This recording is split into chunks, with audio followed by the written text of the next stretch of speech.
నమస్తే, welcome to our channel. నేను పద్మిని, ప్రస్తుతం పాటు సోషల్ యాక్టివిస్ట్ కృష్ణకుమారి గారు ఉన్నారు. మాట్లాడదాం. మేడం నమస్తే. మేడం మరొకసారి తనకి సజ్జల రామకృష్ణారెడ్డి గారితో ఉన్నటువంటి అనుబంధాన్ని మరొక్కసారి ప్రూవ్ చేసుకున్నారా జగన్మోహన్ రెడ్డి గారు అని అనిపిస్తుంది. ఎందుకంటే రాష్ట్ర స్థాయి కోఆర్డినేటర్ పదవిని సజ్జల రామకృష్ణారెడ్డి గారికి ఇవ్వటం జరిగింది. అయితే ఆయన మీద తీవ్ర అసంతృప్తి ఉంది శ్రేణుల్లో, అది అందరికీ తెలిసినటువంటి విషయమే. అయినప్పటికీ ఈ సమన్వయపరిచేటటువంటి ఒక పదవిని మళ్ళీ ఆయనకే ఇవ్వటం ఎంతవరకు సమంజసం అనుకోవచ్చు? ఎట్లా నిర్వర్తిస్తారు ఈ పదవిని ఆయన అంటే ఏం చెప్తారు? అంటే ప్రాంతీయ సమన్వయకర్తల్ని అలాగే రాష్ట్రం మొత్తానికి సమన్వయకర్తని నియమించాలని జగన్మోహన్ రెడ్డి ఇక ఎలక్షన్స్ అయిపోయినాయి, ఓటమి అయిపోయింది, అన్నీ అయిపోయినాయి. ఇప్పుడు పార్టీని బలోపేతం చేసుకోవాలి అంటే మళ్ళీ 5 సంవత్సరాల్లో వచ్చే ఎన్నికలకి మనం సమాయత్తం కావాలి, సన్నద్ధం కావాలి. ఏ పార్టీ అయినా చేసేది ఇదే, అదేం పెద్ద వింత విచిత్రం కాదు. కాకపోతే మామూలుగా ఏం చేస్తారంటే పోయినసారి ఆయన నాయకత్వం ఉన్న సందర్భంలో పార్టీ ఓడిపోయింది కదా, అలాంటప్పుడు చాలా పార్టీలు ఏం చేస్తాయి అంటే వాళ్ళని పక్కకు తప్పించి వేరే వాళ్ళకి అవకాశం ఇస్తారు. ఇప్పుడు నీకు ఇచ్చాం బాబు, నువ్వెంత దున్నుతావో దున్ను అన్నట్లు అవకాశం ఇస్తారు.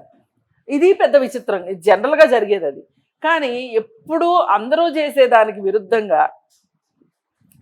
ఈయనే సజ్జల గారిని మళ్ళీ కొనసాగించడం అంటే ఏంటి అంటే, ఇప్పుడు షేర్ మార్కెట్లో డబ్బులు పోగొట్టుకునే వాళ్ళు అమ్మాయ బుద్ధి వచ్చింది ఇంతే చాలు, ఈ డబ్బులు పోయినాయి ఇంకొద్దు అని అనుకుని బయటకు వచ్చేసేవాళ్ళు కొంతమంది ఉంటారు. వాళ్ళే ఎక్కువ మంది ఉంటారు, వచ్చేవాళ్ళు కూడా ఉంటారు తెలివైన వాళ్ళు. కానీ కొంతమంది రారు. ఏంటి వాళ్ళ ఉద్దేశం? పోయిన చోటే వెతుక్కోవాలనుకుంటారు, ఇంకా పోగొట్టుకుంటారు. ఇంకా ఓపికగా ఉంటే వస్తాయేమో తెలియదు. ఏదైనా ఇది లాటరీ లాంటిది షేర్ మార్కెట్. రాజకీయాలు కూడా ఇప్పుడు లాటరీ అయిపోయింది. అయితే ఈ పరిస్థితుల్లో ఆయన్ని మళ్ళీ కొనసాగించడం వెనకమాల జగన్మోహన్ రెడ్డి ధీమా ధైర్యం ఏంటి అని అనుకుంటే ఒకటే, ఆయన ఏదైనా నమ్మాడంటే ఇంక నమ్ముతాడంతే. ఇప్పుడు మొన్న అభ్యర్థుల్ని మార్చారు. అభ్యర్థుల్ని మార్చమంటే ఆయన ఏం చేశాడు? ఇది తెలంగాణ నుంచి నేర్చుకున్న విషయం.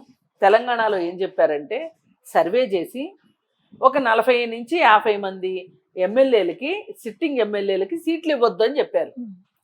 సీట్లు ఇవ్వద్దు అంటే కేసీఆర్ ఏమనుకున్నాడు? నన్ను చూసి వేస్తారు ఓట్లు, అభ్యర్థులను చూసి ఎందుకు వేస్తారు ఓట్లు అని చెప్పి ఆయన ఎవరి సీటు వాళ్ళకి సిట్టింగుల్నే ఖాయం చేసేసాడు. ఎవరో ఒక 10 మందిని మట్టుకు 8 మందిని మార్చాడు. ఆ 8 మందిని మారిస్తే దానిలో 6 గెలిచారు. ఇప్పుడు నమ్మింది డెఫినెట్ గా రాంగ్ అయింది. అయితే జగన్మోహన్ రెడ్డి ఎలా తీసుకున్నాడంటే, ఇప్పుడు వార్తలు వచ్చినాయి కదా, ఏమని అభ్యర్థుల్ని మార్చమంటే మార్చలేదు అని వచ్చాయి. అయితే జగన్మోహన్ రెడ్డికి తన మీద కూడా నమ్మకం లేదు. ఇక్కడ కేసీఆర్ తనను నమ్ముకున్నాడు.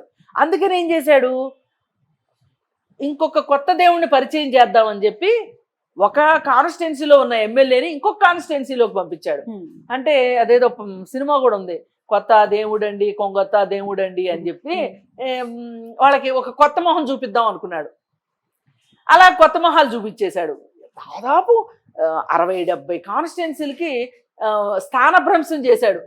అంటే అభ్యర్థుల్ని మార్చమంటే ఇదే కాన్స్టిట్యున్సీలో ఇట్లా అసలు సిట్టింగులకి ఇవ్వకూడదు.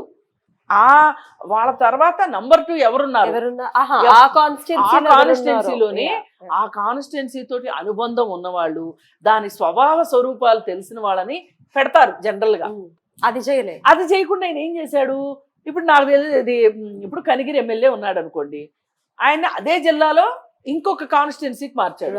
అలాగే ఇప్పుడు నెల్లూరు అనిల్ కుమార్ యాదవ్ ఉన్నాడు, ఆయన తీసుకొచ్చి ఇంకో జిల్లాలో పెట్టాడు. అసలు జిల్లాలు మార్చాడు, కొన్ని చోట్లేమో ప్రాంతాలు మార్చాడు. జిల్లాలు మార్చడం అనేది అసలు వర్కౌట్ అవ్వదు. అంటే కొత్త జిల్లాల బోర్డులు వచ్చేసినాయి కదా, అందుకని ఒకే జిల్లా 2-3 ముక్కలైంది. ఇప్పుడు మట్టుకు ముక్కలైన ఫీలింగ్ లేకపోకుండా దగ్గర వాళ్ళే కదా, పక్క కాన్స్టిట్యున్సీలే జిల్లాలుగా మారిపోయినాయి. అందుకని చెప్పి ఇచ్చాడు. ఇస్తే అది వర్కౌట్ అవ్వక ఓడిపోయాడు. అంటే ఒక రకంగా ఆ స్ట్రాటజీ రాంగ్ అయింది.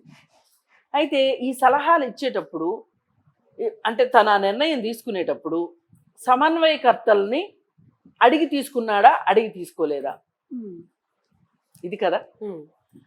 మరి వీళ్ళు కూడా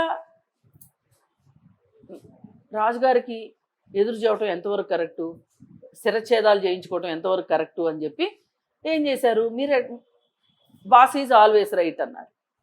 ఆల్వేస్ రైట్ అనేసరికి అది కాస్త రాంగ్ అయి కూర్చుంది. ఇప్పుడు సరే, ఇప్పుడు సజ్జలను కూడా మార్చి కొత్త రక్తం ఎక్కిద్దాము అంటే, అంటే ఒక కొత్త మనిషిని చూపిద్దాము అంటే లేరు.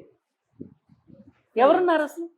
సజ్జలు కాకుండా ఆ స్ట్రేచర్ ఉన్న నాయకుడు వైసీపీ పార్టీలో ఎవరున్నారు? ఎవరు లేరు. పెద్దిరెడ్డి రామచంద్రారెడ్డి తప్పితే ఎవ్వరూ లేరు. అయితే పెద్దిరెడ్డి రామచంద్రారెడ్డి తోటి ప్రాబ్లం ఏంటి అంటే, ఆయన కనిపించిన వాళ్ళతో అలా తగాద పెట్టుకుంటాడు. ఇప్పుడు రోజాకి ఆయనకి అసలు పడదు. ఒకే నియోజకవర్గం, అంటే ఒకే జిల్లా.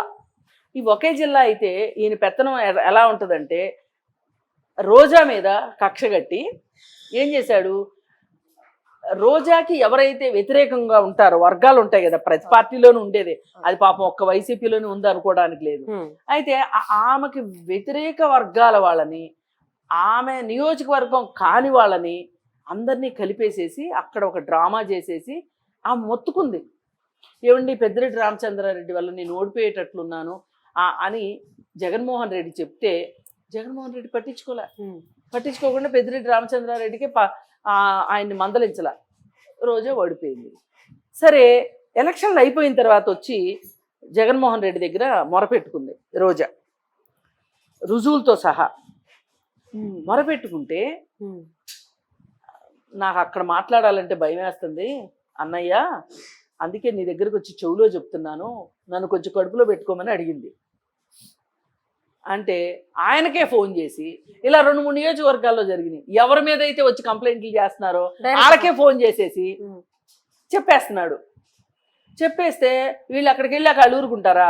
వాళ్ళు మీసం మేలేసి, ఏంటి మా మీద వెళ్ళి కంప్లైంట్లు చెప్తున్నావంటే, తాడేపల్లి వెళ్ళి నువ్వేం రోజు తాడేపల్లిలో ఉంటావా, మళ్ళీ వచ్చి ఇక్కడే కదా ఉండాలి, ఈ నా జిల్లాలోనే కదా ఉండాలి, నేను మోనార్క్ని, ఇక్కడ పురుషాధిక్యత, ఇక్కడ పురుషాధిక్యత. ఇప్పుడు ఈ రోజా అనే మనిషి లేకపోతే అక్కడ ఆయనకి సంబంధించిన ఒక మగ మహారాజును పెట్టేసేసి ఆయన పబ్బం గడుపుకోవాలని అతని ఉద్దేశం. ఇలా వర్గపోరు ఎక్కువైంది, అందుకే ఓడిపోయారు. ఇన్ని జరుగుతున్నాయి. మరి అదే పెద్దిరెడ్డి రామచంద్రారెడ్డికి ఈరోజు నువ్వు పగ్గాలు ఇచ్చావు. వీటన్నిటిని సమన్వయం చెయ్యలేని సజ్జల రామకృష్ణారెడ్డికి మళ్ళీ నువ్వు పదవి ఇచ్చావు. అంటే ఎందుకు జరుగుతుంది ఇలా అంటే, క్యాడర్ లేరు, సమన్వయం చేయగలిగిన నాయకులు లేరు. ఎప్పుడు వస్తారు నాయకులు? పదవి ఉన్న రోజున బోలెడు మంది వచ్చి చేరతారు. చెరువులో నీళ్లుంటే కొంగలు వస్తాయి అంటారు చూసారా, అట్లా వస్తారు. మరి చెరువులో నీళ్లు లేవు, కొంగలు నీళ్లు చోటకి వెళ్ళిపోతాయి. కొంతమంది ఇప్పుడు ఆల్రెడీ నాయకులు ఎవరైతే ఉంటారో, తెలుగుదేశం నాయకులు, గెలిచిన నాయకులు, వాళ్ళ దగ్గరకి చేరిపోతున్నారు నెమ్మదిగా. ఇప్పుడు ఒక రకంగా వైసీపీ పార్టీకి కనిపిస్తుంది, వైసీపీ పార్టీకి 40% ఓట్లు వచ్చినట్టు కనిపిస్తుంది, కానీ డొల్లైపోయింది. అయితే సజ్జల రామకృష్ణారెడ్డిని ఇంతకంటే దిక్కులేదు. ఇప్పుడు అదేదో సామెత ఉంది, దిక్కులేనాకి అక్కమొగుడే దిక్కు. ఏ దిక్కు లేకపోతే ఏ దిక్కు లేకపోతే అక్కమొగుడే దిక్కు అన్నట్టు ఇంక సజ్జల కంటే దిక్కు లేదు. సజ్జల దగ్గర తప్పులు ఉన్నాయని తెలుసు, కొన్ని తప్పుడు నిర్ణయాలు తీసుకున్నాడని తెలుసు. అలాగే వాళ్ళ అబ్బాయి వల్లనే సోషల్ మీడియాలో ఇవాళ ఈ కేసులు ఎదుర్కొంటున్న వాళ్ళందరూ సజ్జల భార్గవరెడ్డి వచ్చిన తర్వాతనే చాలా విచ్చలవిడితనం ఎక్కువైపోయింది, తెగించేశారు వీళ్ళు. చట్టానికి వ్యతిరేకంగా, న్యాయానికి, ధర్మానికి ఏవో ఉంటాయి కదా, అన్నిటికీ వ్యతిరేకంగా వెళ్ళిపోయారు, ఉచ్చం నీచం లేకుండా తయారైపోయాడు అని చెప్పి అందరూ మాట్లాడుకుంటున్నారు కదా. అలాంటి సజ్జల భార్గవరెడ్డికి తండ్రే కదా సజ్జల రామకృష్ణారెడ్డి. ఒకవేళ రేపు అవసరం అయితే సజ్జల భార్గవరెడ్డి జైలుకి కూడా వెళ్ళాల్సిన అవసరం వస్తుంది. మరి ఈ కుటుంబం కోసం, ఈ పార్టీ కోసం, పైగా ఒకప్పుడు వాళ్ళ అన్నయ్య కూడా జైలుకి వెళ్ళాడు జగన్ వల్ల. ఎవరు? సజ్జల రామకృష్ణారెడ్డి గారు వాళ్ళ అన్న, క్విట్ ప్రోకో కేసుల్లో. మరి అలాంటిది ఇలాంటి పాము పక్కన పడుకోవటం జగన్మోహన్ రెడ్డి అంటే అనే ఉద్దేశం ఉన్నప్పుడు వీళ్ళు అసలు అతని చెంతను చేరటమే తప్పు. చేరిన తర్వాత ఇప్పుడు జైళ్ళు, శిక్షలు ఇవన్నీ చాలా మామూలు అయిపోయినాయి. ఇంకా మరి రేపొద్దున ఇన్ని కష్టాలు రాబోతున్నాయి కాబట్టి ఎవరికి? సజ్జల రామకృష్ణారెడ్డి కుటుంబానికి. అందుకని ఆయనకి ఇప్పుడు పదవి ఇవ్వకపోతే ఆయన ఇంకొంచెం ఎదురు తిరుగుతాడా అనే రివోల్ట్ అయిపోతాడేమో, తిరుగుబాటు చేస్తాడేమోననే భయంతో ఆయన బుజ్జగించడానికి ఇప్పుడు ఈ పోస్ట్ ఇచ్చాడా అనేది కూడా చాలా యాంగిల్స్ ఉన్నాయి మేడం. చాలా యాంగిల్స్ ఉన్నాయి. అతన్ని కొనసాగించడం వెనకమాల చాలా యాంగిల్స్ ఉన్నాయి. ఓన్లీ ఏదో రిలేషనే కాదు, లేకపోతే ఆయన్నే నమ్ముతారు ఇంకెవరిని నమ్మరు అనేది కాదు, బోల్డ్ అన్ని ఈక్వేషన్స్. ఇప్పుడు విజయసాయిరెడ్డి ఉన్నాడు. విజయసాయిరెడ్డి దగ్గర జగన్మోహన్ రెడ్డి ఆర్థిక సామ్రాజ్యానికి సంబంధించిన పాత క్విడ్ ప్రోకో కేసులకు సంబంధించిన చరిత్ర అంతా విజయసాయిరెడ్డి దగ్గర ఉంది.